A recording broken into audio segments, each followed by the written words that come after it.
Alrighty, so now we will discuss the third and final group that I encountered while attempting to find somebody that I could work with in, survival, bushcraft, prepping, or whatever. And as I stated before, I wasn't really interested in militia groups, but it came to a point where I felt like maybe I could find somebody in a militia group. Nah. So anyway, the third group that I found, contacted through the internet. Again, they contacted me rather quickly, and they seemed like really, the guy seemed nice and interesting. So we talked for a few minutes, and he said, listen, we have a meeting next month, and if you want to go, you can go. I said, well, okay, where's it at? So he told me where it was at. It was on the border of Indiana and Illinois. So I'm like, well, that's a little far for me to be driving, especially since I have no idea, what you guys are about. And he said, well, listen, I have to drive through your town anyway. I'll stop off, pick you up, just throw me a little money for gas. I said, that's no problem. So the day came, we made arrangements and everything. The day came, and he came right, in my neighborhood, picked me up. I met him a little ways from my house. It was about a quarter of a mile or so away from the house where I met him. And he picked me up, and we took off. Now, I live in central Indiana, and we were headed to the Illinois border, basically. So it took a while. It took a while to get there. We finally got to, we got probably about a half hour, 45 minutes away from where it was actually at, and everybody met at a restaurant. And so we stopped, we had breakfast, talked a little bit, and right away, I knew I was going to have problems because the so-called leader of this group called himself, what was his rank? I think he was a major or a colonel or some weird crazy stuff like that or whatever. He was dressed up in camo. He was had to be in his late 60s. And he claimed that he was an ex-Army Ranger. And I've noticed one thing about militia groups. For some reason, everybody in charge of these militia groups are colonels, and they're ex-Navy SEALs, they're ex-Army Rangers, they're ex-Green Berets, they're ex-Delta Force, all this kind of... They're ex something, and to me, none of them seem to know their ass from a hole in the ground. But anyway, I will continue on. So we had breakfast, still had hopes that everything would work out. We drove another half hour, 45 minutes or so, maybe even an hour, I don't really remember, to the location. Which was a problem for me because they didn't know me from Adam. And they drove me straight into their camp, their main camp. I mean, they took me straight to it. As a matter of fact, because of the issues I had with the second group, I made sure I kept a map of where I was at. So I was jotting down locations so that in case I needed to get out of there, I could reverse it and find some place to call for help. But, so yeah, they took me straight to their camp. Not even a question of it. Now, this group was based in Indiana, although they were a part of a national group, which is on the internet. So anyway, they were kind of affiliated with this national group, and to be totally honest, all they were after was money. They just wanted people to join their group and pay dues. That's really all they were after. So we get to their base camp, and the leader, the so-called ex-ranger guy, he had a nice setup. I mean, he had some good woods, and he had private property that was really nice, and we spent all day out there. I helped them clean out the area, and they was setting up camp, and they were going to build shelters, and I mean, they had some good ideas. The only problem that I had with these guys, the biggest problem is they just wanted me to join their group and pay dues. That was their biggest thing. That was all they talked about all day. Secondly, they took me straight to their camp, which was stupid. Plus, I didn't really, I mean, you have your ex-Army Ranger, whatever, Delta Force, Green Beret, Navy SEAL guy running everything. And then you had the second in command, which was a guy that was about, he had to have been in his 60s, and sitting on a log all day with a .22 rifle in his hand, claiming he was pulling guard because he was physically unable to do anything else. He didn't do a lick of work that day, and he's claiming he's physically unable to do it. Well, I'm thinking, if you're physically unable to work now and something really happens, you better have some friends to take care of you, because I'm not going to do it. I mean, if you can't work now, I'm not protecting you later. So anyway, all that culminated, sat there and stewed and brewed in me. And I tried to talk to everybody. And there was a good amount of people there. There's probably 30 people at that place. And I mean, most of them were family members of family members. It was all a little like family group, really. But I tried to talk to everybody, and I found out through conversations that out of the 30-some people that were there, other than the so-called ex-Army Ranger guy, there was only one person that had ever been in the military at all, and he was a paper pusher in the Air Force.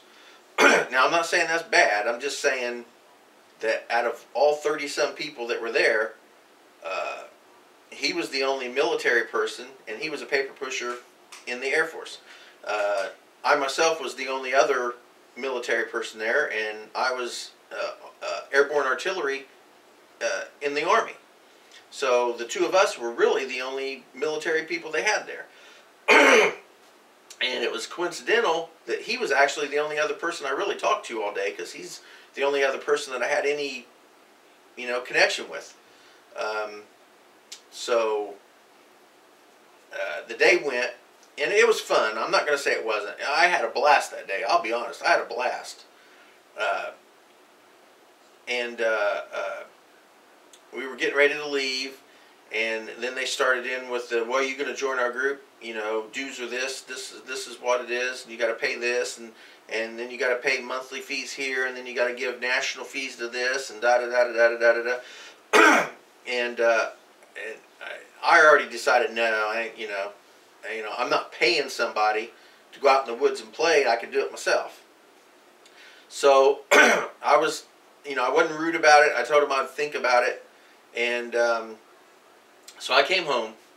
And when I got home, I had an email from the group asking me when I was going to join. And, I emailed them back and said, I already said I'm going to have to think about it for a week or two to decide. And so anyway, the conversations started to get a little pushy. And, of course, if I'm pushed, I push back.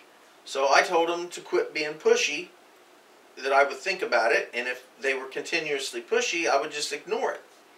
So then he texted back saying that, well, you wanted to join our group, you're the one that contacted us, and, he got a little snippy. And that's when I decided I wasn't going to be nice anymore. And I told him, I said, whoa, whoa, whoa, whoa. I said, first of all, I didn't say I wanted to join your group. I said I wanted to check you guys out. They were telling me They wanted my DD-214. They wanted my driver's license. They wanted, all this information. All this information from me. They wanted me to give them this information. And I said, well, no.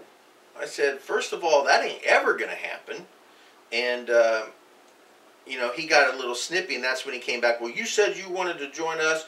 You came to us, and da-da-da-da-da. And I said, well, first of all, I didn't say I wanted to join you guys. I said I wanted to check you out. I said, that's a big difference right there. I said, secondly, I tell you what, I'll make a decent deal with you. I said, and this was the leader guy. This was the ex-Army Ranger dude that I was talking to over the internet. I said, you show me yours, and I'll be glad to show you mine. And he got really mad and said some mean, nasty things. And I said, well, that's just how it's going to be. I said, as a matter of fact, I said, if you want to see my DD-214, I said, you show me yours. And then he pulled out I don't have to show you anything. You're the one that's joining us. I said, oh, no, I never said I was joining you. He's like, if you can't abide by the rules. I said, I don't have any rules. I said, those aren't my rules. I'm looking to find a group that I can work with. Clearly, I can't work with you guys. First of all, I'm not just showing you all that information.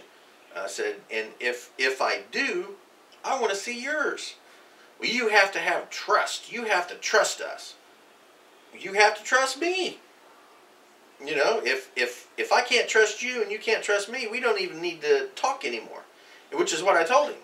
I said, if you're not willing to show me everything you're asking of me, if you're not willing to show it to me, I said, then just quit talking to me. And he sent me one more mean, nasty email, which I didn't reply to. At that point, I decided that, they weren't going to be a good mesh with me anyway. So yeah, that group didn't turn out, didn't work out, and I went back to that site a few times and looked, and it wasn't no more than, I think it was 3 or 4 months later, that group disbanded altogether anyway. And I talked to another group who knew this guy, because they were trying to reform that militia without that guy in it, the Army Ranger guy. They were trying to form one without him in it, because supposedly, the group didn't like him anyway, is what they told me afterwards. I don't know. Everyone seemed friendly with him there. I don't know. But supposedly there were some problems with him, and they wanted him out, so they started to try to push him out, and through pushing him out or whatever, the whole thing just got disbanded from that national group, which I'm not going to mention their names, but we'll call them the Watchers. So anyway, that national group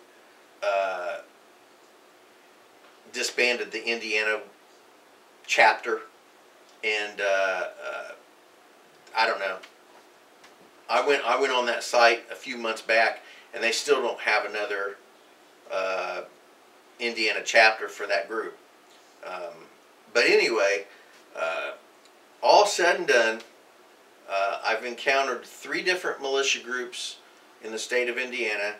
All 3 of them were, in my personal opinion, a bunch of wannabe retards trying to pretend to be military, when out of all 3 groups that I encountered, there was probably less than 5 people out of all 3 groups combined that had ever been in the military at all. And to be totally honest, military people just they really don't join militias, because one of the biggest reasons most people get out of the Army or the military in general is they're tired of dealing with the BS that's involved with it. And there's no sense in becoming a civilian and then playing Army. which is what I see militias as. It's just it's a plaything. It's something a group of people get together and pretend that they're in the military. And I would say that at least 90%. Well, let's see here. The third group had about 30 people. The second group probably had about 15 people, 45. And the first group, I have no idea because I never met anybody. But if you went onto their website and checked it out, I would say probably out of the 50 to 75 people that were involved in those three militias, not including myself, even though I wasn't really involved with them, I would say there would be less than 5 people out of those 50 to 75 that were even military in the first place. So military people just don't really get into militias. It's just not our thing. So if I've offended anybody, tough. I mean, it's my opinion. I'm going to express it. I think militias are just a bunch of wannabe yahoos that have absolutely no clue what the real military is like. They're a bunch of just crazy white rednecks, basically. So, I would love to get a group started. Nothing militia. I think they're retarded. But I don't see that ever happening because there's just not enough people that like prepping, survival / bushcrafting and stuff to get a decent group together. At least not in my area. So those are my 3 encounters. Feel free to comment. Feel free to put bad comments on there. It's not going to bother me a bit. Have at it. Express your opinions. Enjoy. Thank you for watching Bentley's Backwoods Bushcraft, and enjoy the outdoors.